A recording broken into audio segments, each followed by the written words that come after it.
Hello student. आज का topic है पॉलीहाइड्रिक अल्कोहल। अल्कोहल हाइड्रोकार्बन के हाइड्रोक्सी उत्पन्न होते हैं। अल्कोहलों को उनमें उपस्थित हाइड्रोक्सी समूहों की संख्या के आधार पर वर्गीकृत किया जाता है। जैसे मोनो, डाई, ट्राई तथा पॉलीहाइड्रिक अल्कोहलों में क्रमशः 1, 2, 3 या अधिक OH समूह उपस्थित होते हैं। फॉर एग्जाम्पल एथेनॉल, जिसमें कि एक OH समूह है जिसको हम मोनोहाइड्रिक में कंसिडर करते हैं। ग्लाइकोल या जिसको अपन एथिलीन ग्लाइकोल भी बोलते हैं, डाईहाइड्रिक है जिसमें 2 OH समूह हैं। इसी तरह से ग्लिसरॉल, जिसको हम ट्राईहाइड्रिक कंसिडर कर सकते हैं, जिसको ग्लिसरीन भी बोलते हैं, जिसमें 3 OH समूह हैं।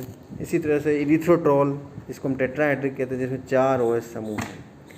हमारे सिलेबस में 2 कंपाउंड है, एक तो ग्लाइकोल और ग्लिसरॉल, जिसको हम एक को डायल कैटेगरी में पढ़ेंगे, एक को ट्रायल में पढ़ेंगे। सबसे पहले हम एग्जांपल लेते हैं डाईहाइड्रिक अल्कोहल, जिसको हम डायोल बोलते हैं। डायोल क्या है?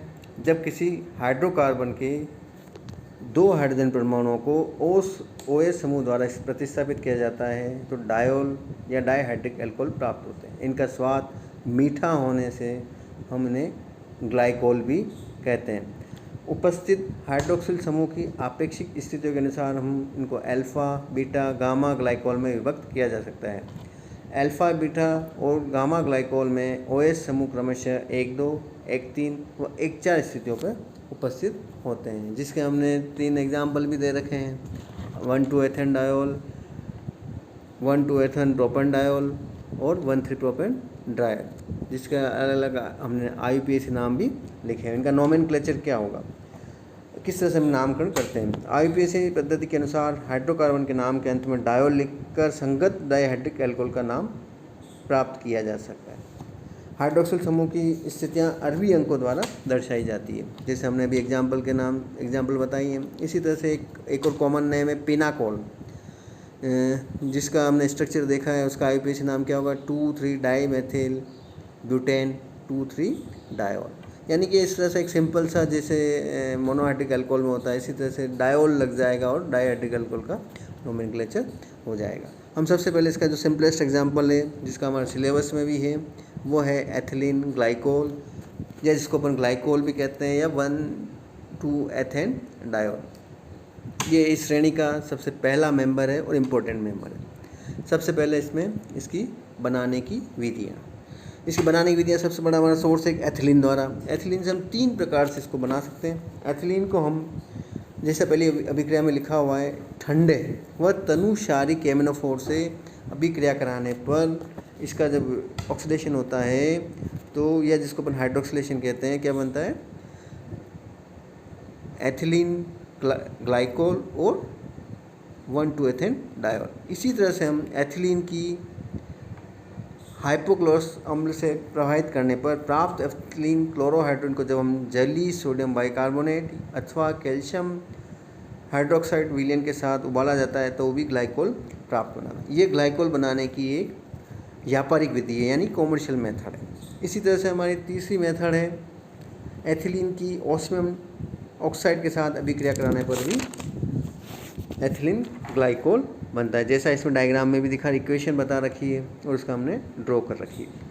इसी तरह से हम इसी एथिलीन ग्लाइकोल को या ग्लाइकोल को एथिलीन डाइब्रोमाइड से बना सकते हैं। क्या करते हैं हम? एथिलीन डाइब्रोमाइड या 1,2 डाइब्रोमाइड एथेन को हम सोडियम अथवा सिल्वर एसीटेट के साथ क्रिया से ग्लाइकोल डाइएसीटेट बनाया जाता है। इस डाइएसीटेट को जब सोडियम कार्बोनेट विलयन के साथ उबाला जाता है तो जल अपघटन के द्वारा ग्लाइकोल प्राप्त होता है। ये एक लेबोरेटरी मेथड है। इसी तरह से हम ग्लाइकोल को एथिलीन ऑक्साइड द्वारा भी प्राप्त कर सकते हैं। एथिलीन ऑक्साइड को हम कैसे प्राप्त करेंगे? एथिलीन ऑक्साइड के जल या तनु एस्टोसोफोर द्वारा जल अपघटन से ग्लाइकोल प्राप्त किया जाता है। एथिलीन ऑक्साइड का निर्माण एथिलीन व वायु के मिश्रण को उच्च दाब व ताप पर सिल्वर उपस्थिति में प्रवाहित करके प्राप्त किया जाता है। इसी तरह से हम इसी ग्लाइकोल को एथिलीन डाइएमीन से ही प्राप्त कर सकते हैं। जब हम नाइट्रस अम्ल के साथ क्रिया करके एथिलीन डाइएमीन बनेगा, फिर उसको हम HNO2 से क्रिया कराएंगे तो ग्लाइकोल प्राप्त होगा। इसी तरह से ऑक्जेलिक एसिड ग्लाइक्सिल या ग्लाइकोलिक एल्डिहाइड से भी हम इनका अपचयन करके भी ग्लाइकोल प्राप्त कर सकते हैं। जैसा कि इस इक्वेशन में दिख रहा है, डाईएथिल ऑक्जेलेट से सोडियम और एल्कोहल के साथ अपचयन करने पर, इसी तरह ग्लाइकोक्सिल से, इसी तरह से ग्लाइकोलिक एल्डिहाइड से हम इनके सोडियम और एल्कोहल के साथ अपचयन करने पर ग्लाइकोल प्राप्त कर सकते हैं। अगली, इनके भौतिक गुणधर्म। ग्लाइकोल के क्या भौतिक गुणधर्म? यह एक रंगीन, गाढ़ा व मीठे स्वाद वाला जलग्राही द्रव है। इसका क्वथनांक 197 डिग्री सेंटीग्रेड तथा गलनांक -13 डिग्री सेंटीग्रेड होता है। यह जल तथा एथेनॉल में सभी अनुपातों में विलय है, लेकिन ईथर में अविलय है। इसका कारण क्लियर है कि जल और एथेनॉल घुलने का कारण ये पोलर है, और ईथर में अविलय का कारण क्योंकि ईथर एक नॉन पोलर सॉल्वेंट है। इसका उच्च क्वथनांक तथा पानी में इसकी अत्यधिक विलयता इसके हाइड्रोजन बॉन्डिंग बनाने की प्रवृत्ति के कारण है। यदि ग्लाइकोल को इसके मोनो या डाईएथिल एस्टर में परिवर्तित कर दिया जाए तो H बनाने की प्रवृत्ति कम हो जाती है। यही कारण है कि ग्लाइकोल के ईथर या एस्टर युग्मों का क्वथनांक ग्लाइकोल की अपेक्षाकृत कम होता है। यह मेथिल एल्कोहल जितना ही विषैला है। अब अगली बात आती है इनकी केमिकल प्रॉपर्टीज़ या रासायनिक गुणधर्म। जैसा हम इसका स्ट्रक्चर देखते हैं, एथिलीन ग्लाइकोल में 2 प्राथमिक OH समूह उपस्थित होते हैं, अतः यह मोनोहाइड्रिक अल्कोहल की सभी अभिक्रियाएं दोहरे रूप से देता है। तो हमें इसके लिए पहले मोनोहाइड्रिक अभिक्रिया याद होगी तो तुरंत ही हमें डाईहाइड्रिक अल्कोहल की रिएक्शन समझ में आ जाएगी। सबसे पहले रिएक्शन हम देखें धात्विक सोडियम के साथ। अगर हम इसको धात्विक सोडियम के साथ अभिक्रिया कराएंगे तो कम ताप पर यानी कि लगभग 50 डिग्री सेंटीग्रेड पर ये मोनोसोडियम ग्लाइकोलेट बनाएगा, तथा उच्च ताप पर 160 डिग्री सेंटीग्रेड पे इस अभिक्रिया को कराते हैं तो ये डाईसोडियम ग्लाइकोलेट बनाता है। हम इस अभिक्रिया को आगे कंटिन्यू करें एथिल आयोडाइड के साथ तो ये ग्लाइकोल डाई एथिल ईथर भी प्राप्त कर सकते हैं। इसी तरह से हम इसकी अभिक्रिया फॉस्फोरस पेंटाक्लोराइड के साथ करावें या फॉस्फोरस पेंटाब्रोमाइड के साथ करावें, ये डाई हेलो प्रोडक्ट देगा। पहले एथिलीन क्लोरोहाइड्रिन बनाएगा, फिर उसके बाद 1,2-डाइक्लोरोएथेन, या इसी तरह से एथिलीन ब्रोमोहाइड्रिन और 1,2-डाइक्लोरोएथेन प्राप्त हमें होगा। इसी तरह से इसकी अभिक्रिया अगर हम फॉस्फोरस ट्राईहेलाइड के साथ करें या फॉस्फोरस ट्राईब्रोमाइड के साथ करें तब भी ये संगत डाईहेलाइड ही बनाएगा। लेकिन अगर हम इसकी अभिक्रिया फॉस्फोरस ट्राई आयोडाइड के साथ कराएंगे तो ये 1,2-डाई आयोडीन बनाता है, जो कि एक अस्थायी है जो अपघटित होकर एथिलीन बनाता है। ये इसकी हम इक्वेशन से देख रहे हैं। इसी तरह से अगर हम इसकी थायोनिल क्लोराइड के साथ अभिक्रिया कराते हैं तो ये एथिलीन डाइक्लोराइड बनाता है। इसी तरह से हम इसकी अभिक्रिया अगर हाइड्रोजन क्लोराइड के साथ कराएंगे तो ये अभिक्रिया 2 पदों में होगी। 160 डिग्री सेंटीग्रेड पर ये एथिलीन क्लोरोहाइड्रिन व 200 डिग्री सेंटीग्रेड पर 1,2-डाइक्लोरोएथेन हमें देगा।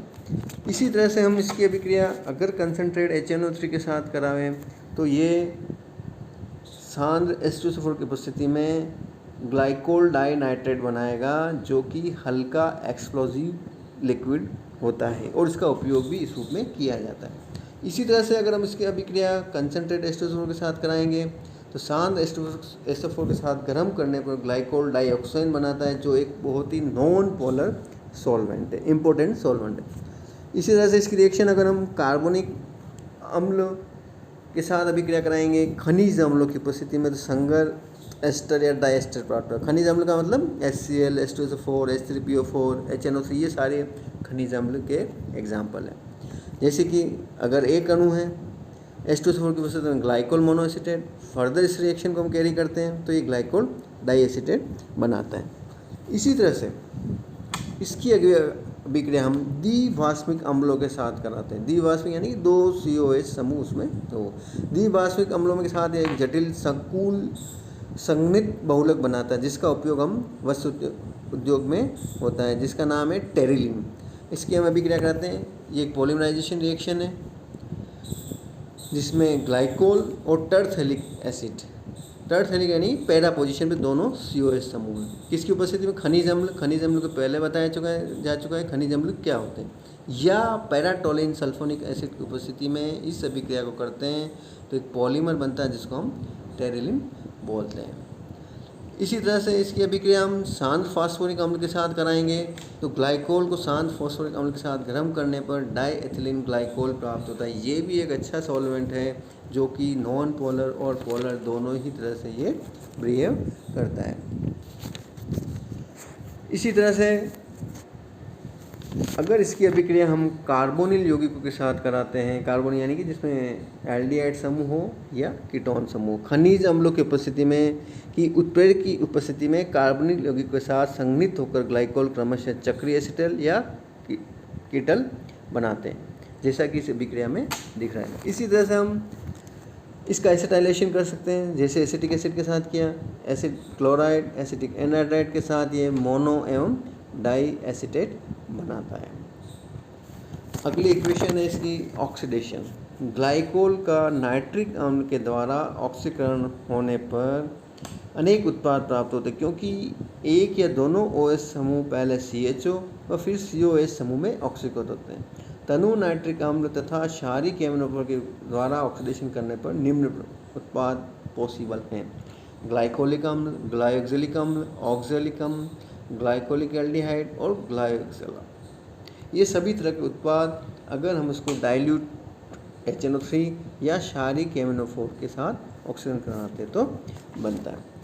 इसी अभिक्रिया को हम अगर स्ट्रॉन्ग अम्लीय H2SO4 के साथ केमिनोफोर और K2CRT के साथ ऑक्सीकृत करते हैं तो अभिक्रिया में जो एक कार्बन कार्बन का बंध है वो टूट जाता है और ये फॉर्मिक एसिड बनाता है। इसी तरह से अगर इसका हम ऑक्सीडेशन पर आयोडिक अम्ल या लेड टेट्राएसिटेट द्वारा ऑक्सीकृत करने पर ग्लाइकोल फॉर्मल्डिहाइड बनाता है। इसी तरह से इसमें हम एक रिएक्शन और है निर्जलीकरण। अब निर्जलीकरण हम किस रिएजेंट की उपस्थिति में करते हैं उस अनुसार उसका उत्पाद बनता है।